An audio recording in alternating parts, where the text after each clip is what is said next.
श्री शिवाय नमस्तुभ्यम दोस्तों, हर हर महादेव। आप सभी को सुंदर पूर्णिमा की बहुत बहुत बधाई। 6 मार्च दिन सोमवार को पूर्णिमा पड़ रही है और पूर्णिमा कितनी शुभ होती है ये आपने गुरुजी की कथा में जरूर सुना होगा। तो पूर्णिमा के दिन करने वाले बहुत ही छोटे और सुंदर कुछ उपाय हम आपके लिए लेके आए हैं। 2 से 3 उपाय होंगे, आपको जो भी सही लगे वो आप करना। बहुत छोटे छोटे बहुत सुंदर उपाय हैं। इन उपाय में अगर आपके बच्चे की नज़र कमजोर है, किसी बच्चे के चश्मा लगा हुआ है या आंखों की रोशनी कम हो गई है, घर में परेशानी है, लक्ष्मी की कमी है, घर में कलेश रहती है, कोई भी आपकी दिक्कत है, उनको दूर करने वाले ये उपाय हैं। तो सबसे पहला उपाय तो ये है कि पूर्णिमा के दिन हमें एक सफ़ेद चीज़ जरूर बनानी होती है जिसमें सबसे उत्तम रहता है खीर बनाना। तो पूर्णिमा के दिन आपको खीर अवश्य ही बनानी है और उसको कुछ देर के लिए चंद्र की रोशनी में रखना है। उसके बाद आपको उस खीर को अपने घर का जो मंदिर है उसमें भी भोग लगाना है। उसके बाद आप सभी घर के जितने भी सदस्य हैं सबको उस खीर का भोग लेना है। अगर जैसे कोई पूर्णिमा का व्रत करता है तो सबसे पहले उसको भोग लेना है, उसके बाद ही उसको कुछ फलाहार या जो भी बाद में खाना है तो वो खा सकता है। तो पहला तो ये है कि आपको खीर तो बनानी है और सबको थोड़ी देर रखनी है चंद्रमा और सबको मिलके खानी है। दूसरा उपाय ये है कि जिन बच्चों की नज़र कमजोर है या जिन बच्चों की आंखों में परेशानी है, कम दिखता है, चश्मे लगे हुए हैं, उन बच्चों के लिए आपको क्या करना है कि रात को 12 बजे भगवान चंद्रदेव के दर्शन करने हैं। कम से कम 5 से 7 मिनट तक नजर मिला के दर्शन करने हैं। जैसे आपकी नजर हटनी नहीं चाहिए चंद्रदेव से।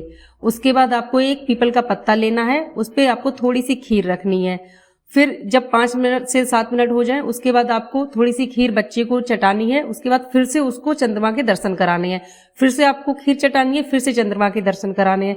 इस तरीके से थोड़ी देर करते हुए आपको पूरी खीर खत्म कर देनी है जो भी आपने पीपल के पत्ते पे ली है।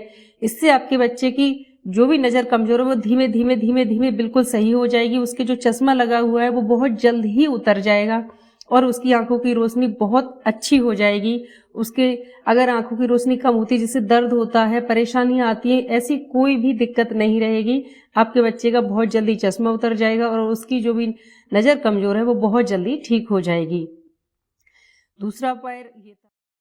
तो तीसरा जो उपाय है वो हमारा कुछ इस प्रकार है दोस्तों।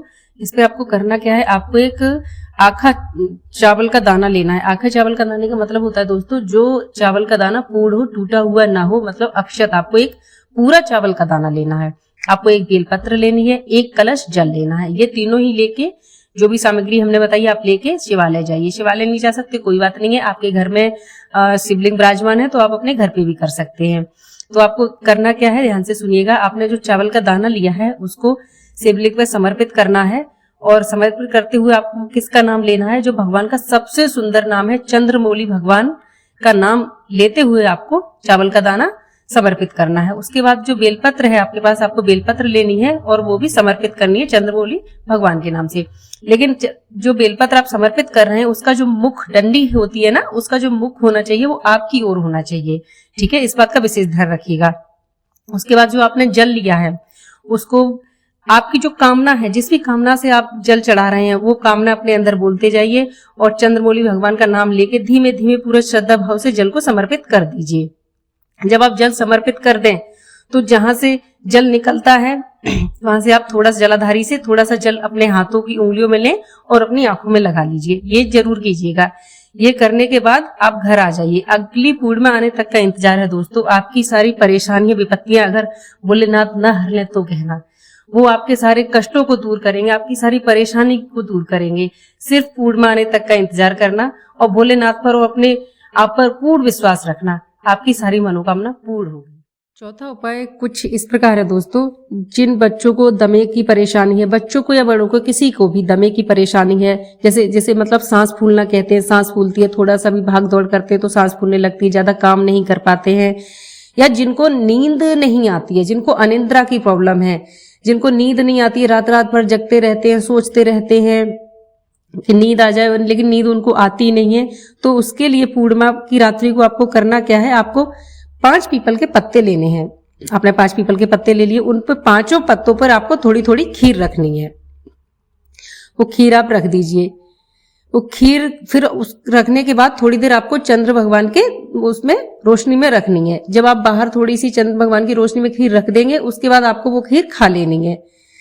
जैसे आप खीर खा लेंगे, अब देखिएगा जो भी परेशानी है आपको, जैसे सांस फूलना है या नींद नहीं आ रही है, तो अनिद्रा जो भी है आपकी वो दूर हो जाएगी, निद्रा का आगमन होगा। आपकी सांस फूलना, अगर बहुत ज्यादा सांस फूलती है आपकी, तो वो धीमे धीमे धीमे धीमे करके समाप्त हो जाएगी।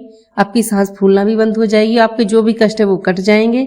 तो यही छोटे से बहुत सरल से उपाय हम आपको पूर्णिमा के दिन के लिए लेके आए हैं।